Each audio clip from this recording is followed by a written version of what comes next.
현대인들은요, 공복이라는 걸 잘 겪어보지 못했어요. 퇴근해서 돌아오면 간식을 먹다가 스르르 잠이 들고, 이것이 제일 나쁜 거거든요. 계속 반복되다 보면 치매라든지 뇌혈관 질환이라든지 대부분의 환자들이 이렇게 생활을 하고 있고요. 다이어트를 고민하시고 건강을 되찾으려고 하는 분들께 제일 먼저 권해드리고 싶은 게, 만약에 먹는 것만 봐도 그래요. 불규칙한 생활 식습관을 갖게 되면요, 내가 아침 9시에 밥을 먹고 점심 2시에 밥을 먹고 저녁 6시에 밥을 먹는다 그러면 이것이 계속 반복되다 보면 췌장이 습관화돼서 9시에 인슐린이 나올 준비를 하고, 점심에 인슐린이 나올 준비를 하고, 저녁에 인슐린이 나올 준비를 하는데 중간중간 아무 때나 막 먹는단 말이에요. 그럼 인슐린이 나왔다가 음식이 안 들어오네? 어떨 때는 인슐린이 나올 준비도 안 했는데 음식이 각 들어왔네? 그러다 보면 우리 몸에서 대사가 엉망이 돼버리는 거죠. 그럼 리듬이 깨지고 결국은 아무 때나 나와 있던 인슐린이 조금만 음식이 들어와도 확 잡아들여서 지방으로 축적해버리는 이러한 몸으로 발전할 수가 있습니다. 그래서 규칙적인 생활 습관, 규칙적인 식습관, 규칙적인 수면 습관은 우리 몸의 리듬을 찾아가는 데 상당히 중요한 습관이에요. 우리가 굶는다는 것, 단식을 한다는 것은요, 우리 몸의 세포 수준에서의 변화가 일어납니다. 젊은 세포가 늙은 세포를 잡아먹습니다. 세포들을 젊게 만들어요. 우리 몸에 밥이 안 들어오네, 음식이 안 들어오네 하면은 우리 세포 수준에서 생존을 위해서 쓸데없는 건 치워버리는 거예요. 나이 든 세포를 잡아먹고 재활용도 하고 쓰레기도 치우고 세포를 깨끗하게 만드는 역할을 합니다. 그래서 일정 정도의 단식이 우리 몸에서 도움을 주는 형식으로 되는 거고요. 간헐적 단식을 하게 되면 음식을 안 먹는 시간이 정해져 있다 보니까 췌장이 쉬게 되면서 어떤 음식, 탄수화물이 들어와서 지방으로 축적될 수 있는 이러한 계기를 없애버리는 것이죠. 결국은 다이어트가 잘 되고 내장 비만이 빠지는 역할을 하게 됩니다. 간헐적 단식은 낮에는 먹고 밤에는 쉬자라는 개념이죠. 생체 리듬은 우리 몸에 생체 시계가 2개가 있어요. 그래서 뇌와 눈 쪽에 햇볕이 떠 있으면 낮이고 해가 지고 어두워지면 밤이라고 느끼는 이런 생체 시계가 있고요. 우리 소화기에는요, 음식이 들어오면 낮이고 안 들어오면 밤이다 라는 생체 시계가 있는데, 현대인들은 이게 엉망진창이 돼버린 거죠. 밤에도 먹고 낮에도 자고 막 이러니까. 그런데 이 시계를 맞춰주는 것이 바로 간헐적 단식이에요. 낮에는 먹고요, 해가 지고 밤이면 먹는 것을 멈추고 잔다. 이런 것들이 간헐적 단식의 기본적인 원리이기 때문에 생체 리듬이 제대로 돌아옵니다. 그렇게 되면은 밤에는 우리가 음식을 안 먹고 잘 때는 췌장이 쉬게 되면서 인슐린도 잔잔하게 되고요, 우리 몸이 쉬게 되는 거죠. 그리고 세포를 고칠 수 있는 시간을 얻게 되는 거고요. 낮에는 활동을 할 때는 열심히 근육도 움직이고 먹었을 때 우리 췌장도 열심히 일을 하고, 이렇게 낮과 밤의 생활 리듬이 정상으로 찾는 것, 이것이 바로 간헐적 단식의 원리가 되겠습니다. 우리가 간헐적 단식을 처음 시작하시는 분들, 특히 이제 비만 클리닉에 찾아오시는 분들은요, 12시간 공복을 지키는 것도 힘들어요. 이분들이 밤에도 늦게 음식을 드시고 아침에 깨어나서 또 음식을 드시고 이랬던 분들인데, 환자분들께 몇 시간을 굶어라 하면은 이분들한테 정말 가혹하거든요. 그런데 우리 몸에서 보면요, 최소 12시간은 굶어야 간헐적 단식의 효과가 나타나기 시작합니다. 12시간 공복이 상당히 중요해요. 그러니까 처음 시작할 때, 간헐적 단식을 시작하실 때는 12시간 공복부터 시작하시는 게 맞습니다. 그래서 내가 저녁을 7시에 먹었다면 아침 7시까지는 먹지 않는 거예요. 이것은 수면과 같이, 밤에 잠을 자는 것과 같이 시작한다면 그렇게 어려운 것이 아니거든요. 낮에는 12시간 동안 먹는 시간을 갖고 밤에는 먹는 것을 금지하고 12시간을 금식을 하고, 이것이 성공을 한다면 14시간 금식, 16시간 금식, 그래서 14대 10, 16대 8 이렇게 얘기를 합니다. 보통 저는 16대 8 정도까지는 금식 시간을 늘리시라고 말씀을 드리는데, 이제 대사질환이 있는 분들이나 이런 분들한테 16시간 이상 금식을 하라 그러면 너무 심한 근손실이 생기거나 너무 가혹한 것이 될 수 있기 때문에 12시간에서 시작해서 16시간까지 금식 시간을 늘릴 수 있다면 상당히 좋은 간헐적 단식의 시간이 되겠습니다. 간헐적 단식에서 첫 끼 식사가 제일 중요합니다. 우리가 간헐적 단식을 악용하시는 분들 중에 이런 분들이 계시죠. 쭉 굶었다가 내가 2시에 간헐적 단식이 딱 끝나는 시간이에요. 그러면 5, 4, 3, 2, 1 해가지고 딱 시간 지나면은 캐러멜 마키아토하고 케이크를 먹었어요. 그럼 혈당이 쫙 올라가겠죠. 공복이 길어지면 길어질수록 간헐적 단식 시간을 깨트리는 그 첫 끼가 상당히 중요한 거로 되어 있습니다. 그래서 더욱더 양질의 단백질 위주의 식사로 하시는 게 상당히 중요해요. 그 식사에는 결국은 닭가슴살이라든지 무가당 그릭 요거트라든지 두부 같은 콩류라든지 치즈라든지 이러한 것들이 상당히 중요하겠습니다. 그래서 간헐적 단식을 성공하시려면 식사가 허용되는 시간에도 정제되지 않은 통곡류, 양질의 단백질 지방을 먹는 게 상당히 중요합니다. 그래서 우리가 식사가 허용된 시간에도 혈당 스파이크를 많이 올리지 않는 이러한 식사 습관을 갖는 것들이 상당히 중요하다고 보겠어요. 물 외에는 아무것도 먹지 않는다. 이게 큰 원칙이에요. 그 12시간 동안 물 외에는 먹지 말라고 했는데 질문들이 정말 많이 올라와요. 무슨 차는 먹어도 되지 않습니까? 뭐 약은 먹어도 되지 않습니까? 말씀들을 많이 하는데 원칙은요. 물 외에는 아무것도 먹지 마세요.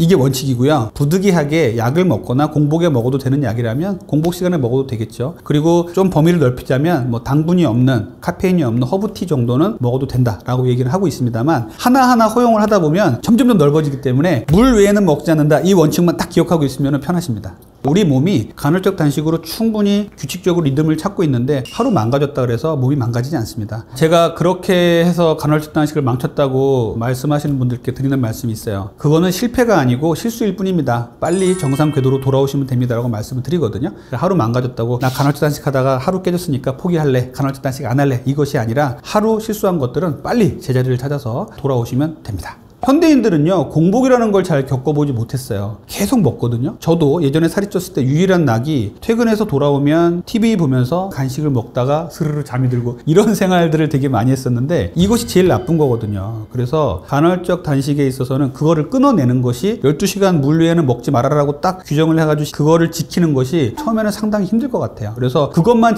지켜진다면 12시간 성공하면요 13시간 금방 하고요 14시간도 금방 하세요. 그래서 이런 분들이 계시죠. 나는 평일에 도저히 간헐적 단식을 할 수 있는 시간이 안 돼요. 그런 분들께 제가 드리는 말씀이 그러면 주말이라도 휴일이라도 간헐적 단식을 하십시오. 일주일에 2번만 간헐적 단식을 하더라도 효과를 봤다는 연구들이 속속 나오고 있어요. 그래서 간헐적 단식을 열심히 하려고 하지만 그게 잘 안 된다, 안 되었다 라고 하시는 분들도 포기하지 마시고 금요일날 저녁에 7시에 식사를 하시고요. 토요일날 아침에 회사 안 가는 시간에 7시에 식사를 하시는 거예요. 아니면 더 길게 좀 늦잠을 자셔도 됩니다. 12시에 식사를 하시게 되면요 더 많은 14시간 이상의 공복이 되겠죠. 그 주말에는 그렇게 공복 시간을 좀 길게 가지시고 식사 시간을 짧게 가져가시면서 간헐적 단식을 하시면은요 일상생활에서 현대인들이 하루하루 매일매일 단식을 하지 않더라도 일주일에 2번만이라도 했을 때도 좋은 효과를 보실 수가 있습니다. 간헐적 단식 중에도 하면 좋고요. 일반적인 식사를 할 때도 적용하면 좋은 게 거꾸로 식사법인데요. 식사를 하실 때 완전히 분리해서 먹을 수는 없겠지만 처음부터 탄수화물을 먹는 것보다는요. 야채, 섬유질을 먹고요. 두 번째 단백질, 지방을 먹고요. 세 번째 제일 마지막에 탄수화물을 먹는 게 상당히 중요합니다. 이것이 별거 아닌 것 같지만 실제로 연구를 해보니까 상당히 많은 혈당 수준의 변화를 보였어요. 양식 같은 경우는 좀 쉬울 수가 있어요. 처음에 야채를 먹고요. 샐러드를 먹고요. 두 번째 스테이크를 먹고 세 번째 이제 나오는 밥이라든지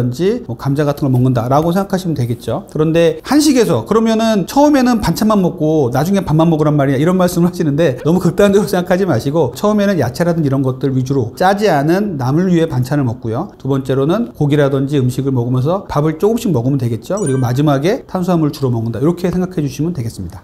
채소나 단백질이 우리 몸에 먼저 들어가게 되면요 혈당 수준을 천천히 올리게 만들어요. 특히 채소는 섬유질이 혈당을 천천히 올리게 만드는 힘이 있습니다. 섬유질이 파괴되거나 섬유질이 없는 음식을 먹으면 혈당이 급속도로 올라가는 것으로 되어 있고요. 또 두 번째 단백질은요 먹으면 포만감이 상당하고요. 그 단백질에서 나오는 인크레틴이라는 물질들이 장 속에서 혈당을 높이지 않는데 일조를 하는 것으로 알려져 있습니다.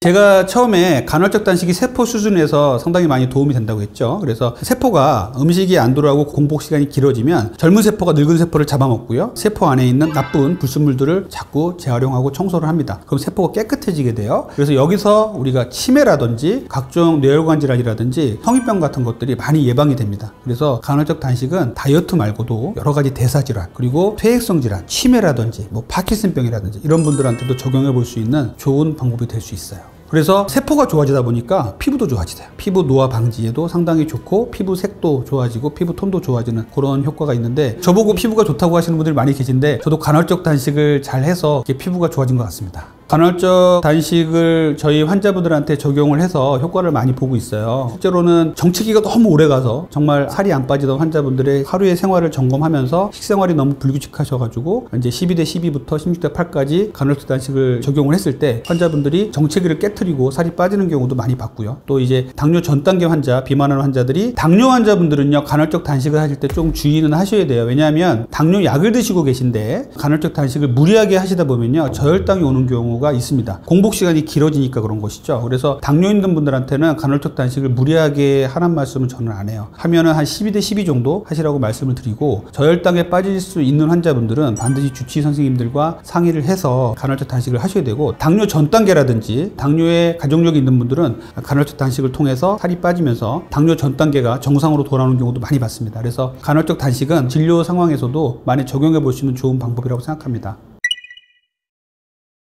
요요 현상은 결국은 우리 몸의 항상성에 대한 문제예요. 그래서 우리가 70kg를 유지하고 있던 환자분이 다이어트를 해서 60kg를 뺐다. 그런데 다시 70으로 돌아간다. 이것들은요, 우리 몸이 이 70kg에 세팅되어 있던 몸무게를 기억하면서 항상성을 유지하고자 하는 힘이거든요. 근데 이제 만약에 70kg에 있던 환자분께서 60kg를 빼고서 6개월 이상, 1년 이상 계속 좋은 식습관과 운동 습관을 갖고서 가신다면 정말 좋겠죠. 하지만 대부분의 환자분들이 살을 빼신 다음에 다시 식습관이 예전으로 돌아가신단 말이에요. 그러면은 다시 살이 찌게 되겠죠. 그래서 식습관이 요요에 있어서는 가장 중요한 것이고, 요요를 막는 데 있어서는 식습관을 꾸준히 70에서 60으로 빠졌다면 그 60에서 빠진 식습관을 6개월 내지 1년 이상을 지속을 하셔야 되고, 또 이 식습관이라는 부분은 언젠가 또 망가지게 되면 다시 살이 찌게 되는 부분이기 때문에 식습관이 가장 중요한 요요 현상을 막는 방법이라고 보겠습니다. 다이어트 할 때만 극단적인 자제력을 발휘해서 굶고 자기가 먹고 싶은 거 안 먹다가 딱 살을 빼는 순간, 휴가에서 돌아오는 순간 옛날 식습관으로 돌아가는 것, 이것이 가장 큰 문제죠. 대부분의 환자들이 이렇게 생활을 하고 있고요. 비만 클리닉에 나오시다가도 비만 클리닉을 안 나오는 그 순간부터 옛날 식습관으로 돌아가신다면 그거는 100% 이전 체중으로 돌아가게 되겠죠. 그래서 이런 요요 현상을 자주 굶는 분들의 특징은 명확해요. 주로 살을 뺄 때는 굶으시고요, 운동 안 하시고요, 그리고 정제된 탄수화물 좋아하시고요, 그리고서 어떤 계기, 휴가라든지 큰 행사라든지 이런 게 끝나면 다시 급속도로 그전 생활 습관으로 돌아가시는 분들이 대부분 요요 현상을 많이 겪고 있습니다. 간헐적 단식은요, 병원에 오지 않아도 되고요, 돈도 들이지 않아도 돼요. 오히려 적게 보니까 돈이 적게 들어요. 그래서 간헐적 단식은 정말 우리 생활에서 쉽게 할 수 있는 것입니다. 다이어트를 고민하시고 건강을 되찾으려고 하는 분들께 제일 먼저 권해드리고 싶은 게 간헐적 단식이라고 저는 말씀을 드리고요, 배고픔을 느껴보시라고 말씀을 드리고 싶어요. 공복이라는 게 이런 거구나라는 거를 느껴보셔야 되는데, 현대인들은 그것들을 못 느끼시는 분들이 너무 많습니다. 그래서 지금이라도 간헐적 단식을 적정한 수준에서 나한테 맞게, 내 상황에 맞게 해보신다면 좋은 다이어트의 방법, 또 건강을 지키는 방법이 될 수 있을 것입니다.